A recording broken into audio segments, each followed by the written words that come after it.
श्री श्री रामलला उत्सव समिति द्वारा श्रीमद् भगवद गीता ज्ञान यज्ञ का भव्य आयोजन 20 मार्च से होगी शुरुआत। श्री श्री रामलला उत्सव समिति के तत्वाधान में श्रीमद् भगवद गीता ज्ञान यज्ञ का शुभारंभ गुरुवार 20 मार्च से होने जा रहा है। इस धार्मिक अनुष्ठान की सभी तैयारियां पूरी कर ली गई है और भक्तगण अपार श्रद्धा और उत्साह के साथ इसकी प्रतीक्षा भी कर रहे हैं। समिति के कार्यकर्ता इस आयोजन को सफल बनाने के लिए पूरे समर्पण और भक्ति भाव से लगे हुए हैं। इस 7 दिवसीय कथा यज्ञ का वाचन करने के लिए आचार्य राजेश कृष्णा जी महाराज श्रीधाम वृंदावन से पधार चुके हैं। कथा के दौरान वो भगवान श्री कृष्ण की दिव्य लीलाओं, गीता के उपदेशों और भक्ति के महत्व पर प्रवचन देंगे।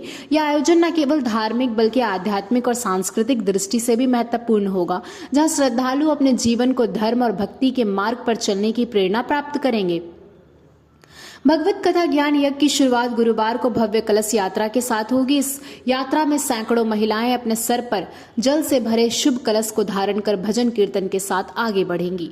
ये 7 दिवसीय कथा यज्ञ पूरे भक्ति भाव और दिव्यता के साथ संपन्न होगा।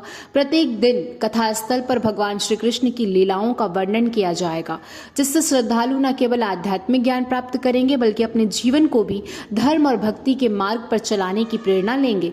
कथा के समापन के दान विशाल भंडारे का आयोजन किया जाएगा, जिसमें हजारों भक्तगण प्रसाद ग्रहण करेंगे। श्री श्री रामलला उत्सव समिति ने सभी श्रद्धालुओं से आग्रह किया है कि वो इस पावन योजना में अधिक से अधिक संख्या में भाग ले और भागवत कथा का श्रवण कर अपने जीवन को धन्य बनाएं। इस कथा यज्ञ में भाग लेने से न केवल आध्यात्मिक लाभ मिलेगा बल्कि जीवन में सकारात्मक बदलाव भी आएंगे।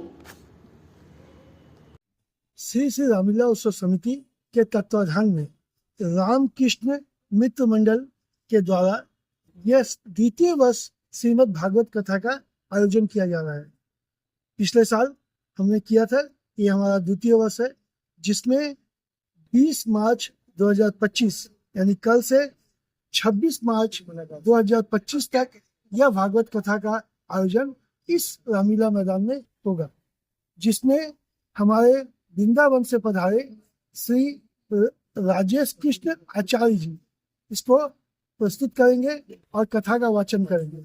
उनके साथ उनकी 8 लोगों की टीम भी आई है, जो अपने वादन गायन से यहाँ का समा और भक्ति का संगीतमय समा को बांधेंगे, जिसमें इसकी अध्यक्षता डॉक्टर DP शुक्ल जी, महामंत्री शंकर सिंघल जी, संरक्षक जय प्रसाद चौधरी, हैराम सिंह और गोपी बाबू और शिवशंकर सिंह जी के संरक्षक में होंगे। इसका उद्देश्य यह है अपने सनातन धर्म का प्रचार, अपने सनातन धर्म का ज्यादा से ज्यादा लोगों में लौ जगाना, और इसका मुख्य उद्देश्य यही है।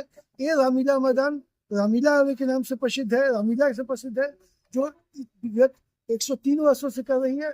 अब ये कृष्ण भक्ति का भी लौ जगा रही है, भागवत कथा की लौ जगा रही है और लोगों में प्रचार प्रसार का, सनातन धर्म का काम कर रही है।